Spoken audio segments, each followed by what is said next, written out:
will present the facts plainly and honestly.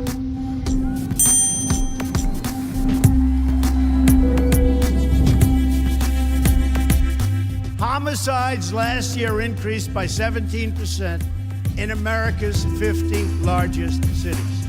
That's the largest increase in 25 years. In our nation's capital, killings have risen by 50%. They're up nearly 60% in nearby Baltimore. The number of police officers killed in the line of duty has risen by almost 50% compared to this point last year.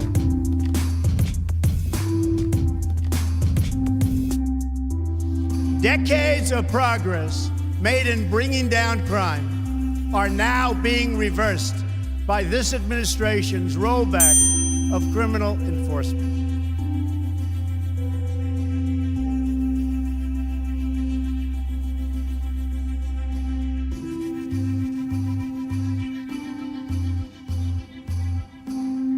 The number of new illegal immigrant families who have crossed the border so far this year already exceeds the entire total from 2015.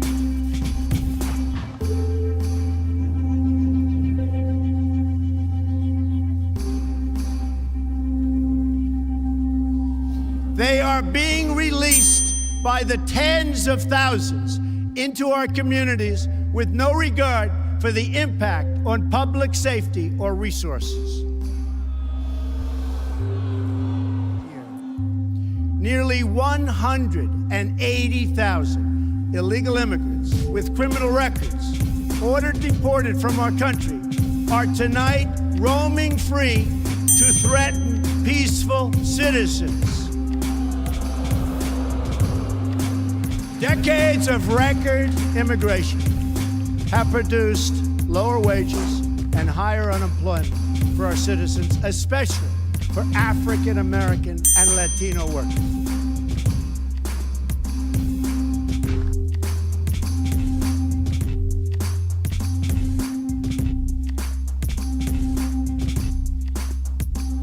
One such border crosser was released and made his way to Nebraska.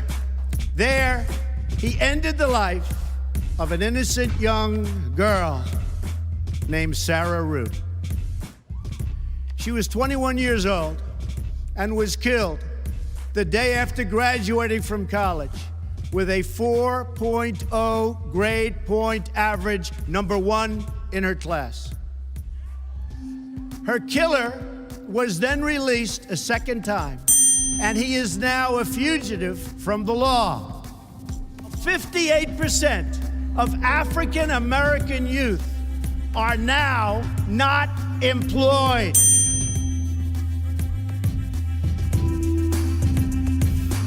Two million more Latinos are in poverty today than when President Obama took his oath of office less than 8 years ago.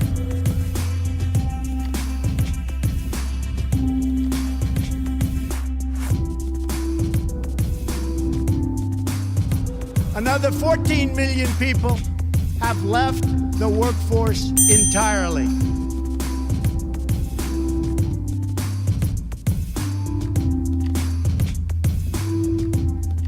Household incomes are down more than $4,000 since the year 2000. That's 16 years ago.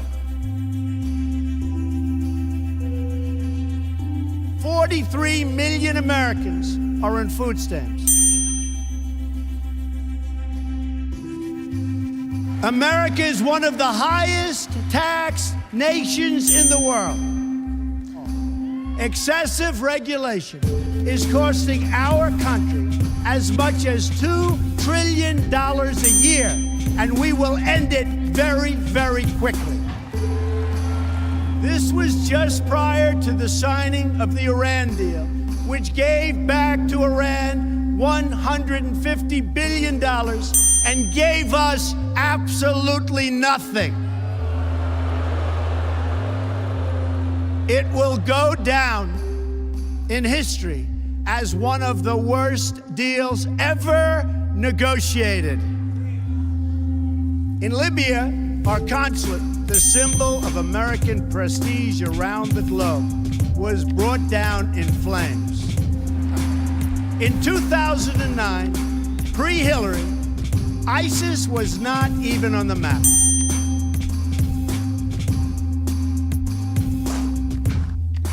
Libya was stable. Egypt was peaceful.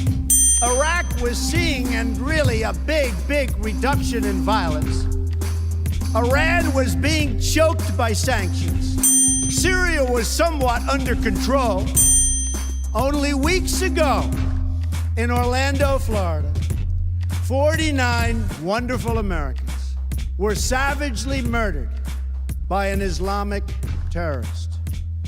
This time, the terrorist target, LGBTQ community. No good, and we're gonna stop it.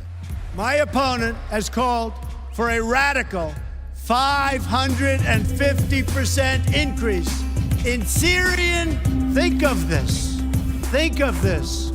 This is not believable, but this is what's happening. A 550% increase in Syrian refugees on top of the existing massive refugee flows coming into our country already under the leadership of President Obama.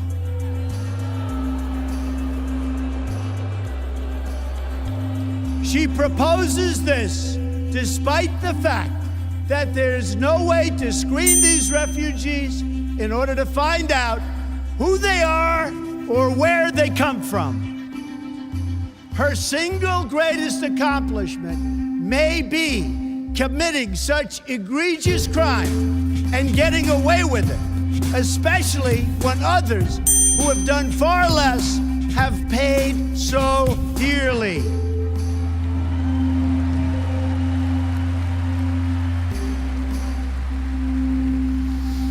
When that same Secretary of State rakes in millions and millions of dollars trading access and favors to special interests and foreign powers, I know the time for action has come. My opponent dismissed the VA scandal. One more sign of how out of touch she really is.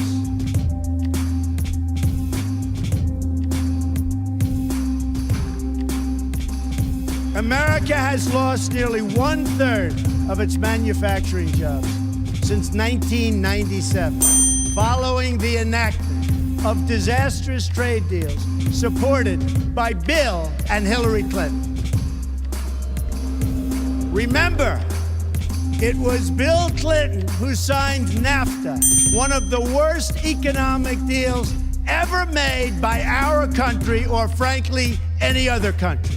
She supported the Trans-Pacific Partnership, which will not only destroy our manufacturing, but it will make America subject to the rulings of foreign governments, and it's not going to happen.